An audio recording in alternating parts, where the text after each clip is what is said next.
I posted this a long time ago, but when I was younger, my mom was dating this guy, who we will call JB. And after a few months, he invited my mom, me, and my brother to go with him and his son, about my age, out to his lake house for the weekend. It was right on Lake Michigan, but up in a more secluded area, which was pretty awesome. Well, we got up there, and for one, I already felt really creeped out. It was a smaller, 2, maybe 3 if you count the really big attic, story house that had the living room / dining room / kitchen on the first floor and had 2 bedrooms on the second floor.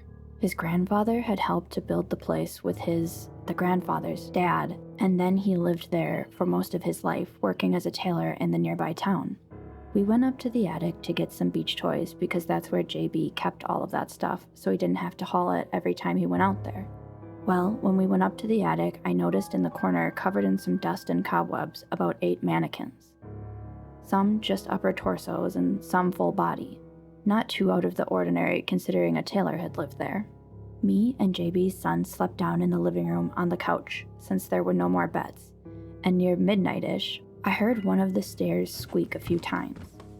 Figuring it was my mom coming to check to make sure we were asleep, I told his son to be quiet and quickly turned the TV off and hid under the covers.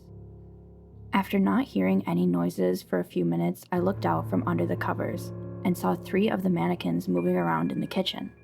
Like their body parts weren't moving, but they were just sliding around the kitchen. I swore I was dreaming, but was so terribly frightened I hid back under the covers with a small yelp, and then heard the dragging on the floor coming closer and peeked out, seeing one of them just a few feet from the couch. I hid back under the covers and shut my eyes tight, hoping it would go away. The next morning, I got up and tried not to think about it, really hoping it was just a bad dream. But when we went back up to the attic to put the beach stuff back, the mannequins were in different spots and weren't covered in cobwebs anymore. Don't believe me if you don't want to, but it happened, and I've been scared shitless of mannequins ever since. I can't say for sure what happened to me that night, but here's what I know. I was driving home for the weekend from school at Indiana University. It took me about 2 hours to get home, and I left Bloomington around 10 p.m.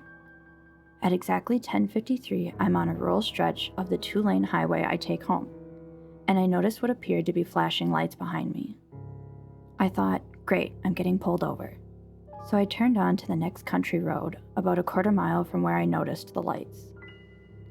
As the car came to a stop and I started to open my glove box to get out my registration and proof of insurance, the lights suddenly disappeared, and no car drove past. Now here's where the story takes a turn for the weird, and I'm sure you guys will think I'm just making it all up, because it really does seem like it's something straight out of a typical UFO movie or story. The electronics in my car started to go haywire.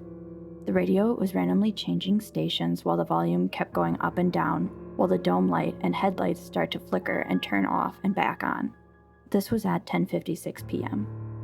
I started thinking to myself that my battery must be failing, or else I have a short somewhere in the electric system of my car.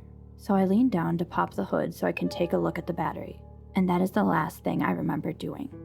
The next thing I know, I open my eyes and see nothing but the night sky full of bright stars. It was a cold night, and it seemed like I had never seen stars that bright in my life. I sat up and looked around, and I saw absolutely nothing. Nothing at all. I was in the middle of a field, surrounded by corn stalks left over from the recent harvest.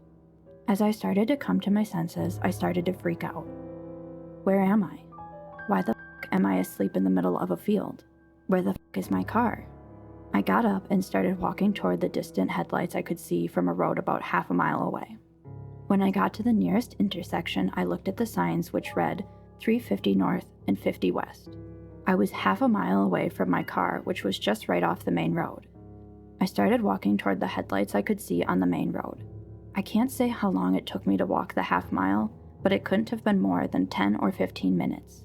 When I arrived at my car, all the lights were out. My battery had died, which struck me as odd because I couldn't have been gone for that long. I looked at my phone, which was sitting on the passenger seat, and the time was 2:17 a.m. Over 3 hours had passed since I turned off onto the side road for the flashing lights behind me. I remember sitting in my car completely dumbfounded. wondering what the hell had just happened to me. After about half an hour of just sitting there, I remembered that my battery was dead. So I got on the phone and called AAA to come out and give me a jump. It took about an hour for them to get out to me since I was a good distance away from the nearest town, during which time I just sat in silence, running through the possible scenarios in my head concerning what had just happened. To this day, I couldn't tell you what really happened to me that night. All I know is I can't think of any plausible explanation as to why I woke up over half a mile away from my car in the middle of a cornfield more than 3 hours after I had stopped. I've only shared this story with one other person, my uncle. I'm sure people would either look at me like I'm crazy or they would call bullshit on the whole story. And I can't blame them. If somebody came to me with a story like that so closely mirrors the stereotypical encounter story, I probably wouldn't believe them either. About 5 years and 2 boyfriends ago, I moved into an old farmhouse with my then significant other. He was a hoarder and was embarrassed about the state his house was in after his wife left him. He had an RV and that's where he slept, because there was just shit, garbage, clothes, boxes, up to your knees in every room of the house. Me, being extremely distressed by clutter, cleaned that house, down to the cobwebby corners of the ceiling. It took me weeks, but I Murphy's oiled every inch of wood, filled his truck with over 10 loads of garbage. The very first night I was there, things were weird. At that point, I had only cleared part of the living room. The boyfriend snored unbearably loud, so I opted to sleep inside, on the couch, while he slept out in his camper. I had just had a fight with my mother and was lying awake around 4 a.m., turning about. I heard my boyfriend come in the back door, muttering to himself as usual. He was opening and closing drawers and cabinets in the kitchen, figured he was searching for something. Finally, I got up because hell, I was already awake, maybe I could help him find whatever it was. The kitchen was 5 feet from where I was, and when I walked in, there was no one there. I looked around and called for him, but he wasn't there. I don't get scared easily, and at this point I was just curious about where he was. I went out to the camper and could hear him snoring hard before I even got to the door. I shook him awake and asked him gently what he needed in the house. He said he hadn't left the camper all night. I thought, he was sleepwalking. When I went back inside, though, I noticed it had snowed lightly in the night, and the only tracks leading up to the camper were mine. A couple days later, I moved my 2 cats in. They're super on edge, a lot of growling, acting out of character, especially in the middle of the night. I completely dismissed this as it was a new, unfamiliar place. Obviously, they were uncomfortable. I had finally gotten the bedroom habitable, and they would not cross the threshold into it. The first night we slept in the bedroom was when I started to fear the house. The bed was up against a window that faced out to the cornfield, and my guy insisted on sleeping on the outside of the bed, leaving me pressed against the window. I got this horrible feeling. Something was right outside the window, and I was frantic to the point of tears. I kept telling him there was something out there, and he said I was being dramatic, which was stupid, because I'm just not. You spend your whole life being logical and calm, and when something weird happens, no one believes you.